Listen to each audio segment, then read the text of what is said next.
The first one is interenergy. Interenergy is represented by U or maybe E. State function means depend on initial and final state. It is a state function and it depends on temperature only. Depends on temperature, and it's a sum of all kind of energies. So when you are talking about the change, del U would be 0 for isothermal process when the temperature is constant, and del U can be equal to 0 for cyclic process as well because it's a state function.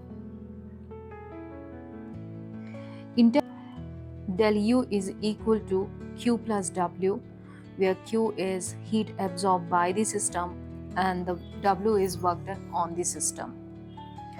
We have another function, this is called enthalpy. Enthalpy is represented by H, and mathematical function is telling H is equal to U plus PV, and when you are taking the change, del U equal to del H is equal to del U plus P del V if the pressure is constant. And we could write for ideal gas equation PV equal to nRT, P del V could be del nGRT. So all these three formulas you can use whenever you try to find out the enthalpy. Enthalpy is also defined as heat at constant pressure, QP, where del U is defined as heat at constant volume. This is another term. So the same formula, this formula we can write as a QP would be is equal to QV plus del nGRT. This is another way to write the same formula. The next we have heat capacity. Heat capacity is a quantity of heat required to raise the temperature of the system by 1 degree Celsius. So Q should be is equal to C delta T. So we could have C is equal to Q by delta T, and this is called heat capacity. That's C value. The unit could be joules per Kelvin.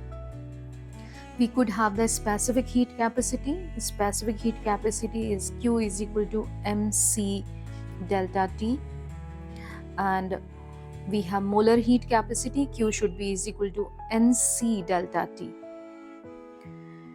So here this C we can represent at constant volume. So Q should be MCV delta T. This is for specific, but this is for molar, that NCV delta T.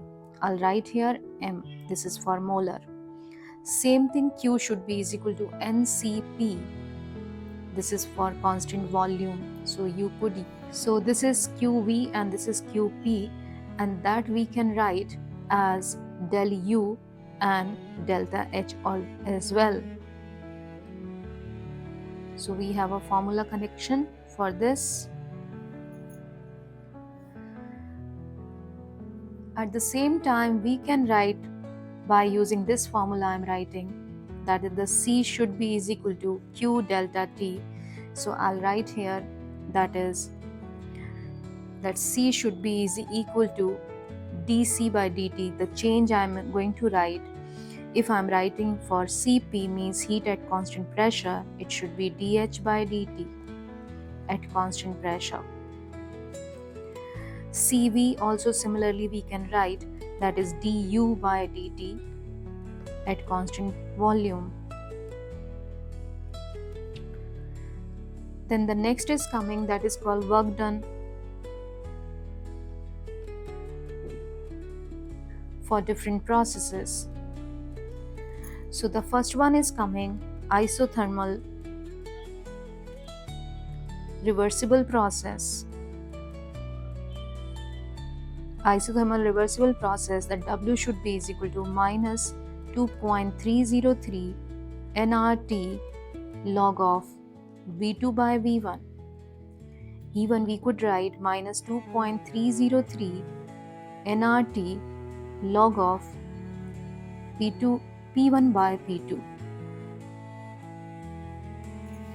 At the same time, we could write nRT ln of V2 by V1, or else minus nRT ln of P1 by P2 minus you could use for the expansion isothermal reversible process. We are writing for expansion. For compression, you can convert this minus sign into the plus one. The second pattern is coming. This is called isothermal irreversible process.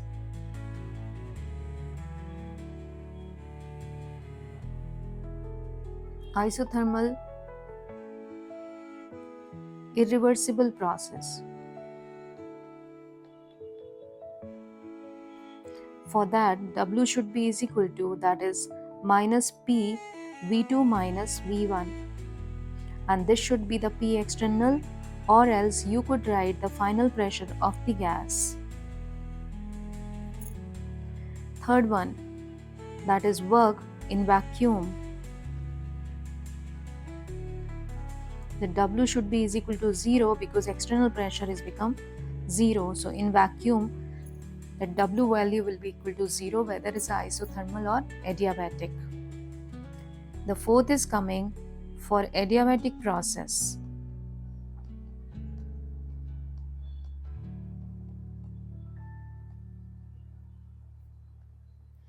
For adiabatic process, the W should be is equal to, that is minus Cv T2 minus T1, or else and I can multiply Nr gamma minus 1 T2 minus T1.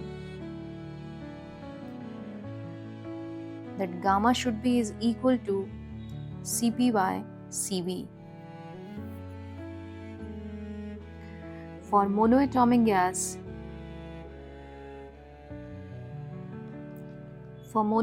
gas, gamma value is, that is 5 by 3. For diatomic gas,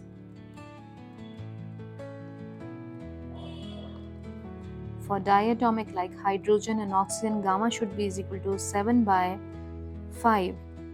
Even the linear polyatomic also. Linear polyatomic.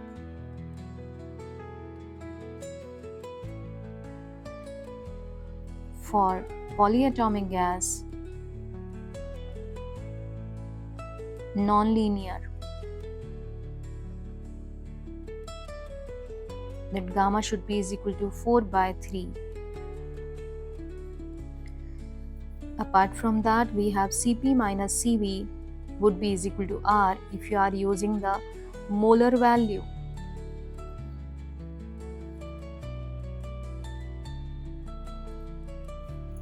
Then we have entropy.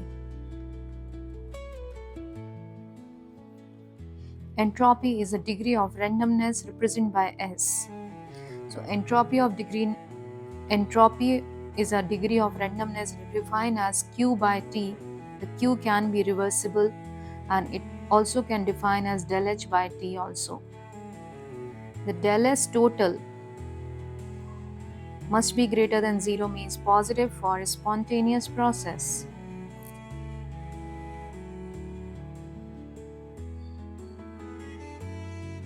It could be lesser than 0 for non-spontaneous. It could be equal to 0 for equilibrium. It's a state function. So delta S you can write S2 minus S1 as well. It's a state function, an extensive property. Then we have second law of thermodynamics. Second law of thermodynamics is telling the degree of randomness in the universe is continuously increasing. So means all the natural process considered to be the spontaneous process. So here the S total is always greater than equal to 0. Greater than 0, not equal to. And the last one we have, that is called the Gibbs free energy.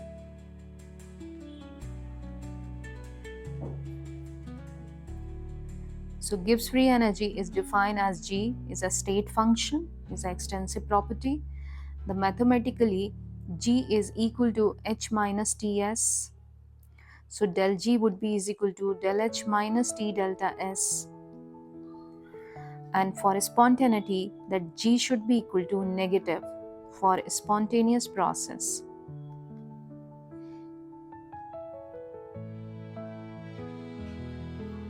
G can be positive for non-spontaneous, and G equal to 0 for equilibrium.